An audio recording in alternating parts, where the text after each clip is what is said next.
Quand on a la chance de faire un pèlerinage en Terre Sainte, on passe souvent par Nazareth et l'on entre dans l'immense basilique inaugurée en 1964, basilique en forme de tente et qui protège la grotte de l'Annonciation.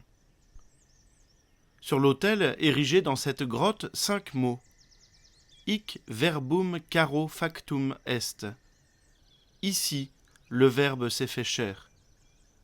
C'est un fait historique dont nous faisons mémoire. Un fait situé dans l'espace et dans le temps, c'est-à-dire à Nazareth, il y a un peu plus de 2000 ans. Ce fait historique, nous en faisons mémoire chaque jour dans la prière de l'Angélus. Et le Verbe s'est fait chair, et il a habité parmi nous. Le mystère que nous célébrons, c'est que le Verbe de Dieu, la deuxième personne de la Trinité, le Fils de Dieu, lui qui était au commencement auprès de Dieu et qui est Dieu, ce Verbe éternel est entré dans l'espace et le temps. Dieu est entré dans l'histoire.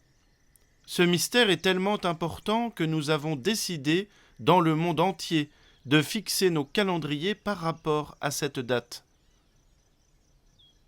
Cette constatation pourrait nous laisser de marbre, si nous ne considérions pas que si Dieu a pu entrer dans l'espace et le temps pour l'incarnation de Jésus, il peut le faire aussi chaque jour, en tout endroit de l'univers.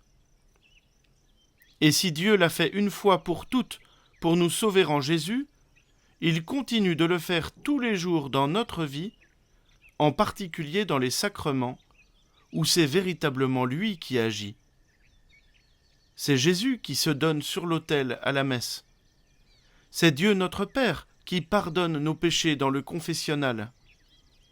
Et plus largement, nous pouvons reconnaître la présence active de Dieu dans chacune de nos journées, si nous voulons bien ouvrir un peu les yeux. L'incarnation du Verbe que nous célébrons à Noël dans la naissance de Jésus transforme radicalement notre vie. Nous savons que Dieu est proche de nous, que son royaume est déjà commencé, que la vie éternelle nous est déjà ouverte. Frères et sœurs, dans la joie de la nativité, que la bénédiction de Dieu Tout-Puissant, Père, Fils et Saint-Esprit descende sur vous tous et y demeure à jamais. Joyeux Noël! Gloria,